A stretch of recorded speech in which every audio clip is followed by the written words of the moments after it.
Hey guys, welcome back to another edition of Brian's World e-cig reviews.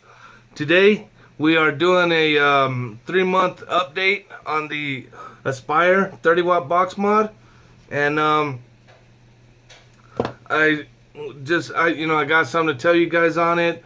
I used it for a couple of months. The battery worked good on it.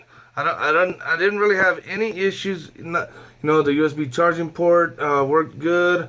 Everything seemed to be fine on it, except for one day I was using it and the rotary dial, it stopped right here on the display. It stopped showing me the wattage, so it got stuck on 17 watts.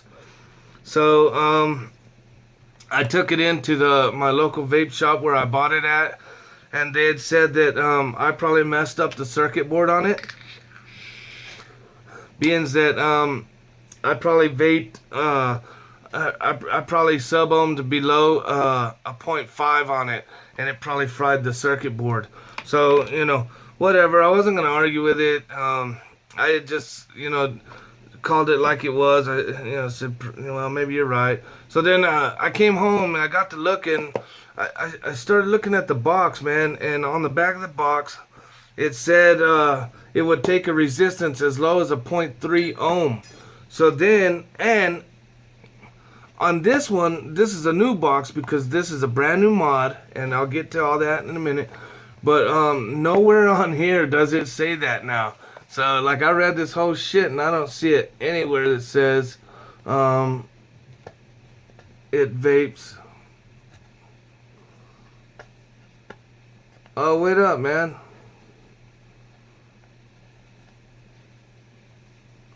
Hey, it was covered behind a damn sticker.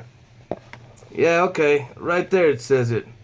Says we'll fire atomizer resistance as low as a 0.3.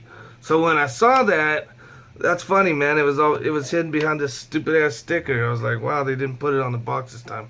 But anyways, when I seen that, I said, nah, man, I don't vape below a 0.3, so there's no way that I did anything to it. So them not wanting to help me with it, I unscrewed the top part. When I did, I found that on this rotary dial, it freaking has a plastic rod that goes down inside to the board that allows you to adjust the wattage up and down. Well, that was broke. That had broke like right under the top part here, just a little ways down right there. It had snapped. It broke off, and this was after a couple of months of use. And I've been honest, man, if I dropped it, I would say I dropped it, and I would have left it at that. But I didn't drop it, man, and I spent 55 bucks on this thing, and to me, 55 bucks is a lot of cash to just throw a broken ass mod up on my shelf. So I wasn't gonna take it.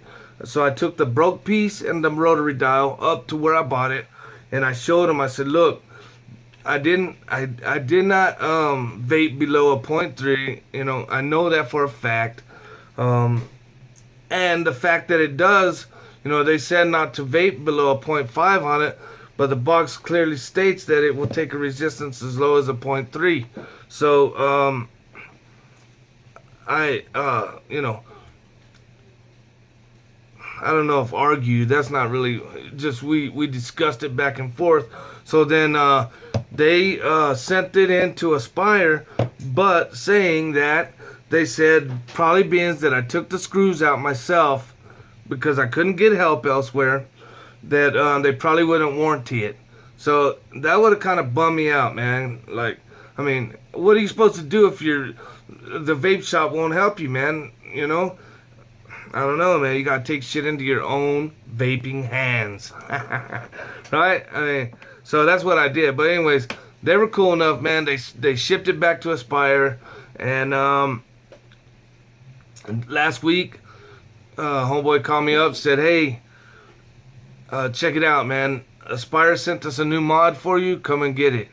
So I went up and got it. No, it didn't cost me a penny. And I got me a new mod. This is a brand new ESP 30 watt box mod. So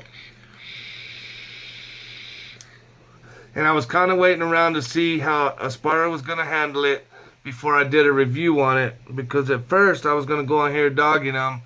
And I'll give it to them, man. They did ship me a new one without any question. They didn't hassle me. I didn't have to go through no bullshit. Except, like the first time around with the vape shop when they had, kind of mentioned that I probably did it. And I didn't argue with them, man. I was like, all right, well, maybe I did. But, I don't vape below a .3. I know that, man. So when I saw that, I realized, hey, there's got to be more to this story than just me running the freaking circuit board, right? So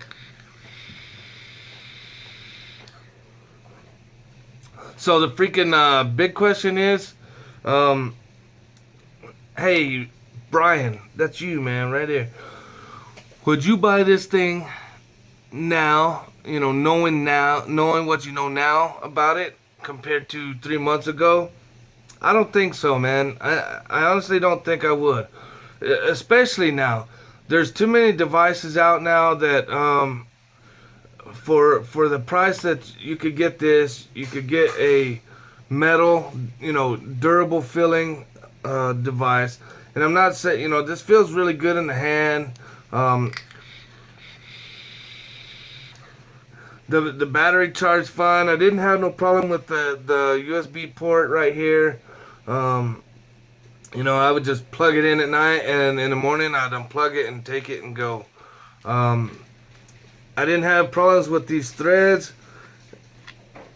and the self-adjusting pin. Look, it was everything was fine with it, man. To be honest with you, I had no issues with it, except for that rotary dial that gave out.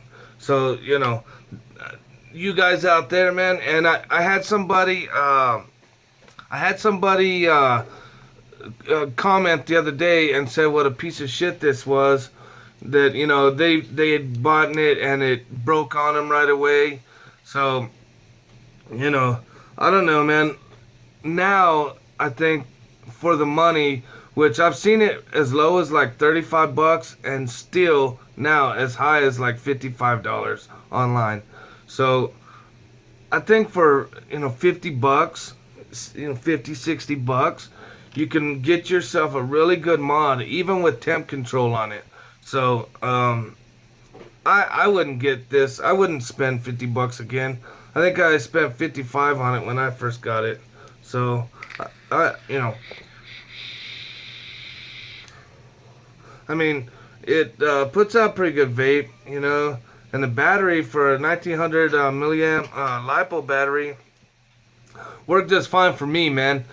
We'll go to work, vape on it all day, man, and I'm a heavy vapor, so I put the shit to the test. That's what I do. And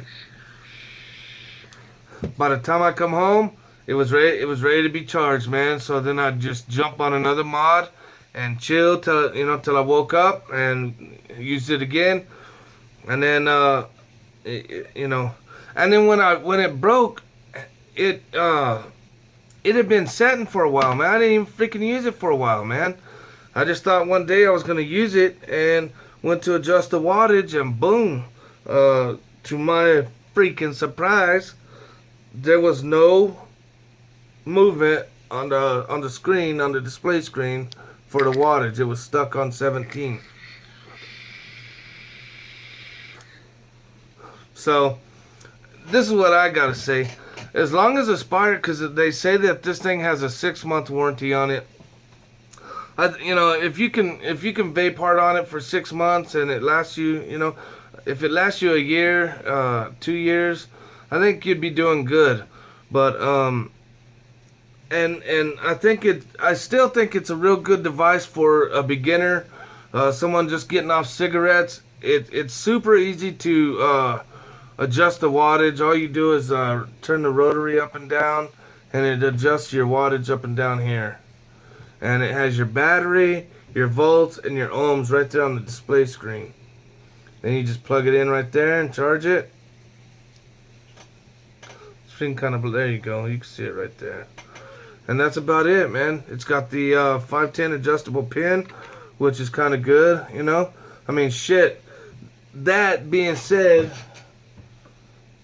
I'm kind of hurt about this sub box not having an adjustable pin over this 30 watt box mod, man. I can't believe Kanger did that to this. But I mean, this sub box, I still use it though quite a bit. It is a good mod. So, but back to this. I want to say it'd be good for a beginner, as long as I don't know, man. Knowing that in mind, having that in mind, that you got to be gentle with this. But I don't even know, dude, to be honest with you, because I mean, it's not like I freaking, that's the only. I mean, what do you do? All you do is turn the damn thing, so it's not like you could be all rough with it. You just turn it and that's it, man. If it can't do that, then I don't think it's a good device. But let's see how long this one lasts, man. I mean, I doubt I'm gonna use it that much anyways, because I got all these new toys. So I just wanted to give you guys a 3-month update, let you know what happened to my box mod here from Aspire and how Aspire handled it. So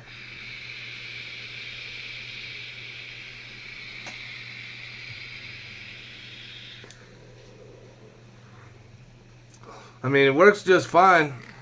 And hey, when it broke, I freaking was using a T8 a screw head right here to adjust the wattage on it, man. So if I put that in there, I could turn that screw inside this hole in here, and it would adjust the wattage for me.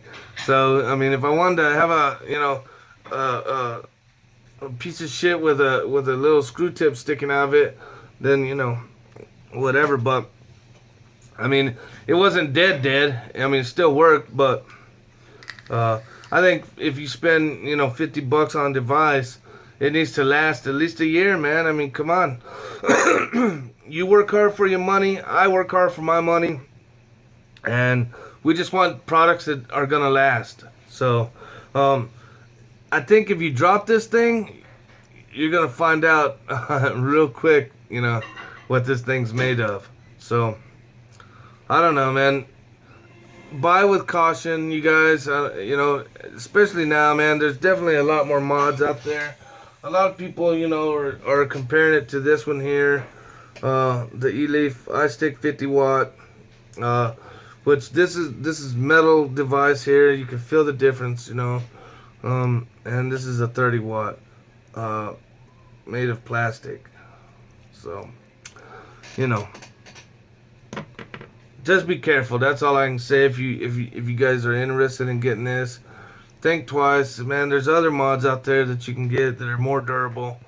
So, with that being said, man, hey, we'll catch you on the next one. You guys hit that like button. For you guys that aren't subscribed, come on, hit that red button, subscribe to me, and you guys vape up, stay up. We'll get you. We'll catch you on the next one.